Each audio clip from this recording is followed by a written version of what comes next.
New and next at 5, breaking news and a crack in the case. We're following breaking news out of the city of Chicago tonight. Police say 6 people are dead. From snow to dropping temperatures, now the big worry, wet roads refreezing tonight, making for a tough commute. We left early this morning, bright and early, but it was a good start and we're about halfway there now. Havana will be rocking. The Rolling Stones will play a free concert in Cuba in March, and they're the biggest act to play Cuba since the revolution. An amazing night here in Philadelphia. We are right along the parade route where the Pope came through. So you've deflated it and you're just going to go through that small incision? Exactly. Do you get scared at all anymore up here? Well, you know, I'm not looking down, so far I'm fine. I'm not looking down. There's so much going on here. It's fun to be right in the middle of it all. But yeah, they're testing out the sound equipment with the chimes. They've got the chairs set. Oh, there goes really are the chimes there. But they've got the chairs set out. The camera guys are out. Lights are up.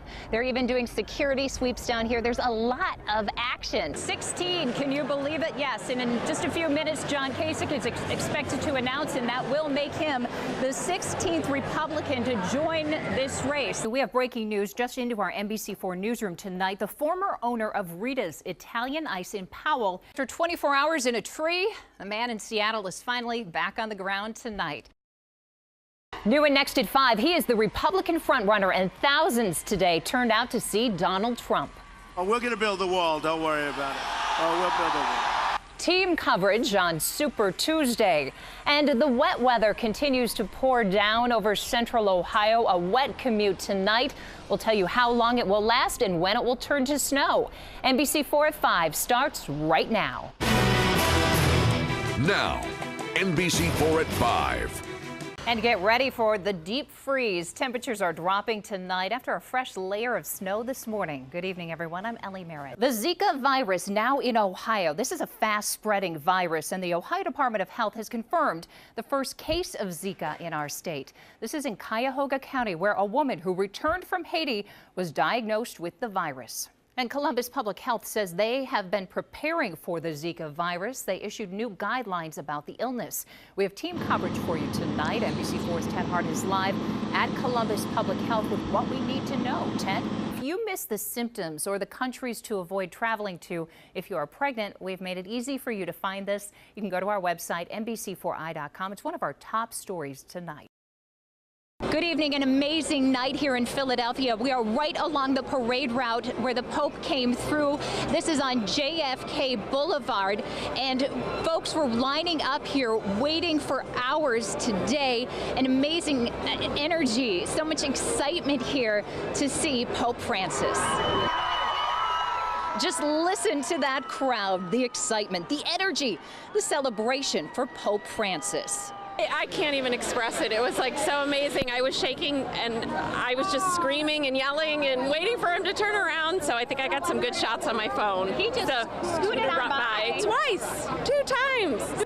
We were right in the middle of the crowd, right along the street with the Granada family on a pilgrimage with St. Paul the Apostle Catholic Church in Westerville. And after a long trek by bus, train, and then we hoofed it, ran into Annie Foos from Dayton. Really excited. We saw the Pope in Washington, D.C. a couple days ago, but that was at the Capitol, about 2 football fields away. So we're excited just to be able to be in the same zip code and just maybe 40 feet away. And after hours of waiting, the moment, his moment, arrived. Awesome. Pretty nice to see the Pope. There are lights to change on that tower, and someone's got to do it. To get way up there, let's suit up and head out. Not looking down. Take a good look. This is downtown Columbus, a gorgeous view from high above on the Levesque Tower. You enjoy it? Yeah, the view's great. So Patrick Quinn's a pro, retired Navy. And my date for this quest to turn the Levesque Tower pink. It needs to go up a little bit farther. A little farther? Your way a little bit. On the 34th floor, he even lets me secure these gels to the lights shining up the tower. All for the Komen Columbus Race for the Cure. Do you get scared at all anymore up here? Well, if you're not a little bit scared, you really probably shouldn't be up here because you get careless and stupid. And well, you know, I'm not looking down, so far I'm fine. I'm not looking down. Yeah. And then out on the ledge, 39 stories up, we slide on down to our next light. Easy peasy. Hardly. It's tricky, fun, and exhilarating.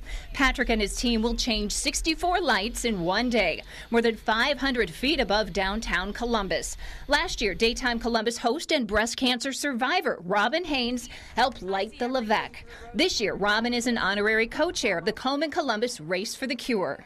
We hear that it does help a lot of people, and sometimes what we do up here, we don't really hear the other side of the coin, so It's a big deal, and it's we know it's a big deal. So look up and enjoy that glow of pink in memory and honor of those facing breast cancer and the race for the cure. I know this is work for you, but this is an honor for me to be able to do this.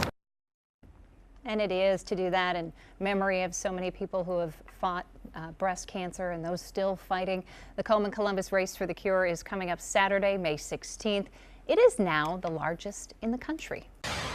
And we are live out here at Ohio Dominican University. It's time to give some blood. I need some walk-ins, and I am about ready to go. I've got Craig here, and he's going to take my blood happily, right? Yes, ma'am. Absolutely.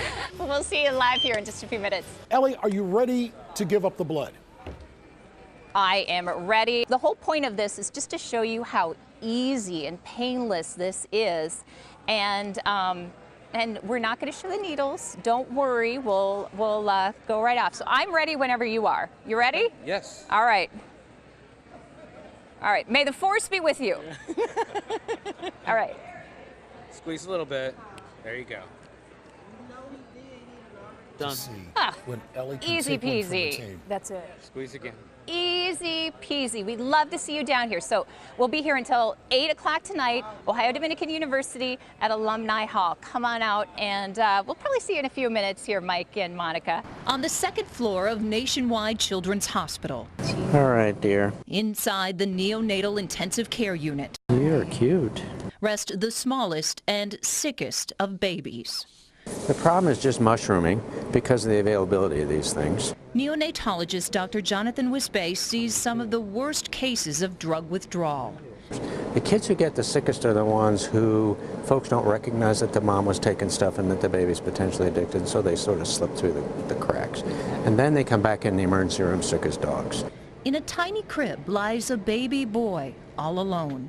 This is baby D. This little guy was born August 13th to a mother addicted to opiates. He's been going through withdrawal, symptoms so severe that they gave him morphine to ease the pain. And he will probably be here at Nationwide Children's Hospital for another 3 weeks.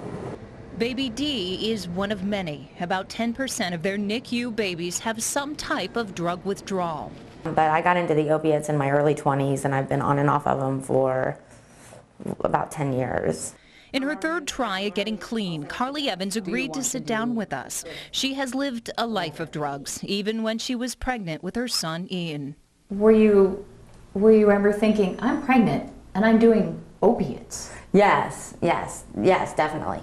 Tons of guilt. Guilt? Yes. I was over to just the unborn baby, and I was worried about his health and what was going to happen. Carly's son was born healthy and in the care of his father while she goes through treatment. You want to play? No, you want to sleep. But what life holds for baby D, and so many other babies like him, doctors don't know. What about long-term effects? Yeah, that's the million-dollar question, and I wish we knew the answer to. All of us think that this can't be good for the developing brain, that these drugs just can't be, but the data aren't there. Partly because these kids tend not to get regular care, so who knows what they're like when they're 10.